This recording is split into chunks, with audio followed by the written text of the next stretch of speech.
Hello and a very warm welcome to France 24's Euro 2020 show. It's day 4 of the championships. All the goals and drama are coming up in just a moment. And to help me analyse all of this, I'm pleased to welcome France 24's James Vecina, who is on set with me. Hello, James. Good to be here, Simon. Lovely to see you too. Scotland, Czech Republic and Poland, Slovakia are coming up. But we start in Seville, where Spain opened their bid to win a 4th European Championship title against Sweden. But 0-0, the final score there, a result which does neither team any favours. James, ahead of the game, we spoke a lot about whether or not Spain were contenders. In pure tradition, they dominated possession. But really, when you look at the game, just a lack of a real centre forward. Yeah, absolutely. I mean, and I think we can start with that Morata big failed opportunity that we both really had a hard time reacting to. We knew that, as we were talking about this before the game, we knew it was going to be a test for Spain. This is it's not the Spanish team that we know, and they've had a very difficult time entering into these Euros. Of course, it's not to say that we wanted to see them. Well, we were expecting to see them carry on their name, and Sweden were, of course, they were very, very strong on the defence. They were very close to opening the score, of course, with that very, very bizarre kind of action that was going on from Isaac there. And I think that really scared the Spanish team when that first happened. Now, I think what Spain is going to have to show is, Enrique wants to prove that he was right in taking these decisions, in naming this smaller squad than allowed, and definitely, obviously, leaving out Sergio Ramos and many, many other key players who many would have thought would have been part of the team. Is tonight's performance that we're going to see, is that going to prove him right? I think he's going to have to see other things if he wants to make that point. Obviously, Sweden getting to this point, a goalless draw against them. This is, and no disrespect to Sweden, who I think played some really good football tonight. But this is a team who hasn't got past the group stages since 2004.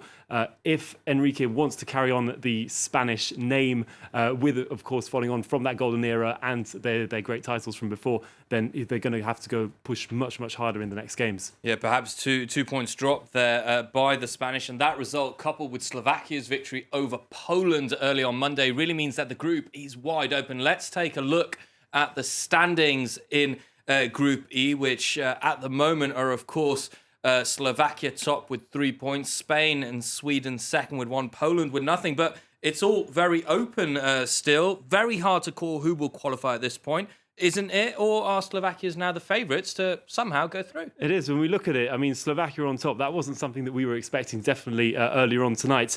It's putting a lot of pressure on Spain, obviously, who are now in a position that they're not used to being. And Enrique said that ahead of this, that Spain was going to be playing one way. Is this going to have to change to deliver other results than what we've seen tonight? Because that's obviously, it's not by goalless draws that you're going to get through to the next round. Poland still obviously have massive room for improvement, but that's not to say that they played a bad game tonight. They were down to 10 men at one point. And I think obviously everything, if I was a Spanish fan, you're going to see a lot of pressure considering how the other games have gone on so far in this group. Spain are going to have to do a lot better. Let's move on to the early kickoff on Monday, which was in Group D, England's group, where Scotland returned to a major international tournament for the first time since the 1998 World Cup. And it wasn't a fairy tale comeback for the Scots, who were beaten 2-0 in Glasgow by the Czech Republic. Goals either side of half-time from Patrick Schick, including a stunning strike from the halfway line. James, there was a lot of excitement from Scottish fans going into this game, a lot of hope, but perhaps the occasion got to the players. It seems definitely like that was the case. Every time the ball was getting closer to the box, it seemed like everything really crumbles in their feet at that point. And obviously, coming off from 23 years of absence in any international tournament, you're going to go in there fresh. Your hopes are going to be high. That's what they did seem like, and it was a good game to watch. There was a lot going on both sides. Unfortunately, Scotland, for them, couldn't really get to what they wanted, and that's not to say that there wasn't some good playing on their side. I'm thinking of David Marshall there, back in the goals. Definitely, when you look at the score, that 2-0 finish. Mistake from Marshall, though, surely for the second goal. Yeah, not paying attention. Nowhere near should Schick be able to score from the halfway line. Is that going to be the goal of the tournament? I want to hope that it isn't, because that's going to mean that there's going to be some great things to come up. But definitely, it looks like it's going to be that way for now. Well, Scotland manager Steve Clarke seems to think his players did do their jobs on the night, but maybe didn't have luck on their side. Let's take a listen to him. Listen, we didn't come here for a learning experience, but obviously if we have to learn lessons from it, that's what we'll do. We came here to be competitive. I think we were competitive in the game. Like I said, sometimes a football match doesn't go your way. Today was that day. I don't think there was much between the two sides, if I'm being honest. You look at our attempts at goal, our possession was good. We weren't quite clinical enough at the right time. And the game on Friday will take care of itself. We just heard from Steve Clarke, but nonetheless, James, Scotland already in a very precarious position. Surely a must-win game now against England. Yeah, precarious position, that's for sure. They're going to need this game on Friday if they want to really be able to go anywhere after this. Now, of course, for England, it's going to be a tough challenge. They're coming off, of course, that lovely 1-0 win to start off and really looking very solid sides so far.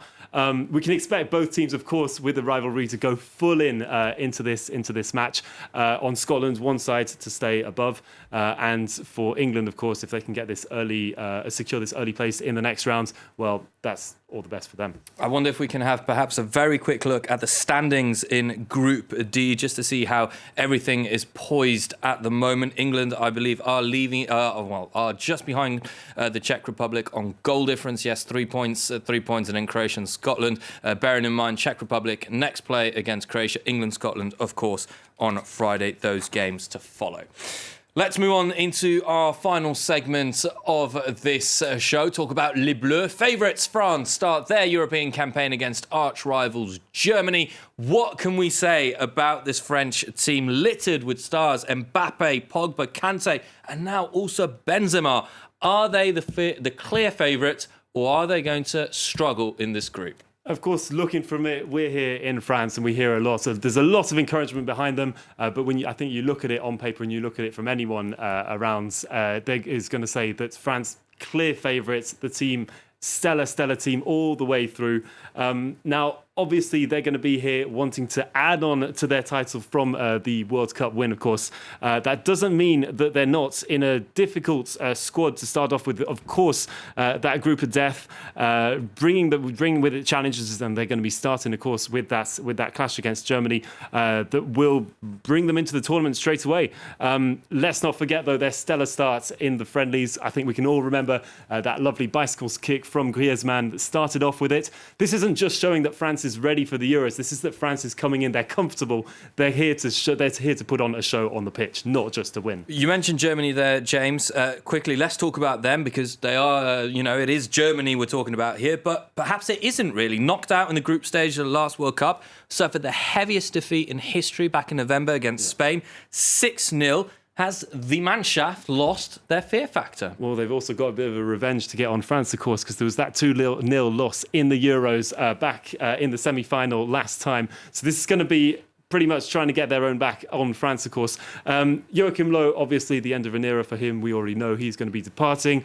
This doesn't mean that Germany doesn't have solid players in their group, of course, experienced players, absolutely.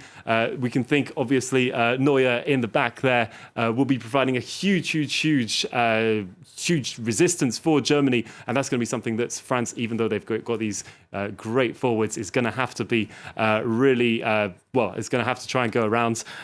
So we're going to see how everything goes around, but it's definitely going to be a very, very entertaining game, that's for sure. James, thank you for that. Just before we leave you, let's take a look at Tuesday's programme. Defending champions Portugal play against Hungary at 6 p.m. Paris time. Cristiano Ronaldo and Portugal are one of the big favourites, of course, to win the tournament with superb attacking players. João Felix, Cristiano Ronaldo, Guerrero, so many players there. Hungary very much the little fish in the big pond. And then, of course, the flagship match, France against Germany in Munich, a match to see if the world champions are up for the challenge, one that everyone has had penciled in their books.